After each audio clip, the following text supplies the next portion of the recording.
When you think of a farm, what comes to mind? Probably rolling green hills, right? A big red barn. Well, what if the future of farming is floating? Today, we're diving into one of the most wild agricultural projects out there, the floating farm in Rotterdam. And we've got a huge question to ask. Is this just a cool, quirky experiment? Or is it a real deal blueprint for feeding our cities as climate change ramps up? So to even understand why someone would build a farm on water, we actually have to go all the way back to 2012. A hurricane that slammed into New York City, of all places, ended up planting the seed for this completely radical idea. You know, extreme weather is pretty much a farmer's worst nightmare. A single storm can just wipe out an entire year's work, destroy buildings, the whole shebang.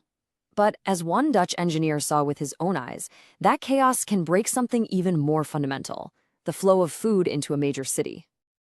Okay, so picture this. It's 2012. Hurricane Sandy is pummeling New York. The news is all about flooded subways and power outages. But a Dutch engineer named Peter van Wingerden, he noticed a totally different crisis unfolding. The trucks, they just couldn't get into the city to deliver fresh food. The supply chain was completely broken. And for him, that was the light bulb moment. So faced with this vision of a huge city totally cut off from its food, Van Wingerden and his team back in the Netherlands got to work on a pretty wild solution. And here it is, the floating farm. It's designed from the ground up to be climate adaptive. Instead of building huge walls to fight the water, it just works with it. It literally rises and falls with the tide. I mean, the concept is just genius in its simplicity, isn't it? If you can't stop a flood, just float right on top of it. But this place is so much more than just a waterproof barn. It's actually a self-contained, high-tech ecosystem.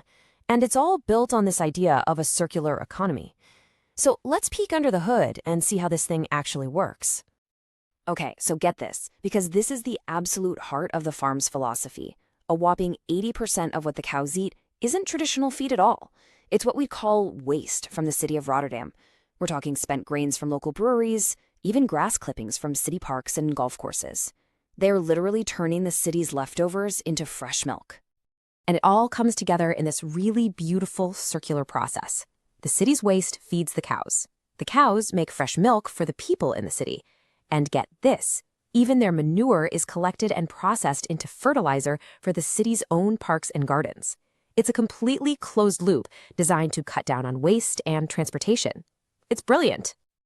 Now, to make this whole loop possible, you need some serious tech. We're talking about robotic milking systems, little automated robots that scoot around collecting manure, a system that captures and purifies rainwater for the cows to drink, and yeah, of course, floating solar panels for power.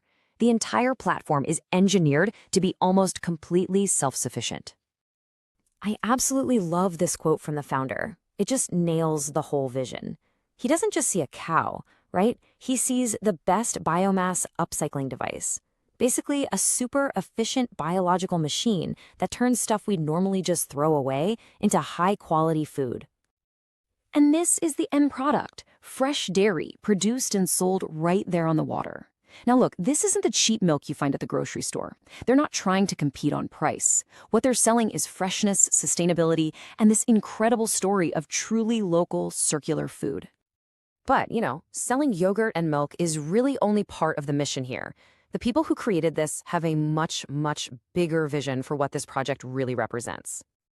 So it's really important to understand this. This one farm isn't meant to replace all of traditional farming. That's not the point.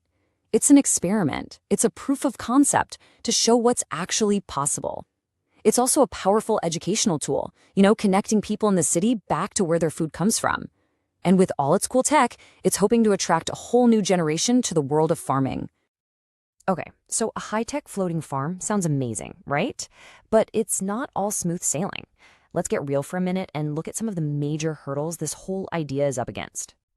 And the first hurdle, well, it's a big one.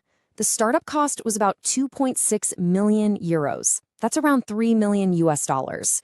That is a huge amount of money for a farm that only has about 40 cows. And this table really gets to the heart of the whole debate.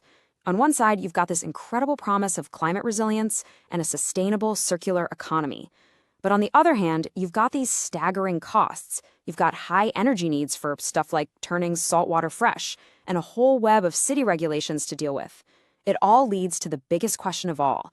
Can a model this complex and this expensive ever really scale up to help feed an entire city? But despite all those challenges, the team behind the floating farm is not stopping with cows. Nope, they are already planning the next phase. That's right, they want to create a whole floating food strip. The vision is to add a chicken farm that could produce millions of eggs a year and a huge floating greenhouse for vegetables, all running on the exact same principles of local circular production. And that brings us right back to where we started. Is the floating farm a real glimpse into the future of how our coastal cities are going to feed themselves? Or is it a brilliant, beautiful, but maybe just a super expensive experiment? Well, while it might not be the only answer, one thing is for sure. It is forcing every single one of us to radically rethink what a farm can even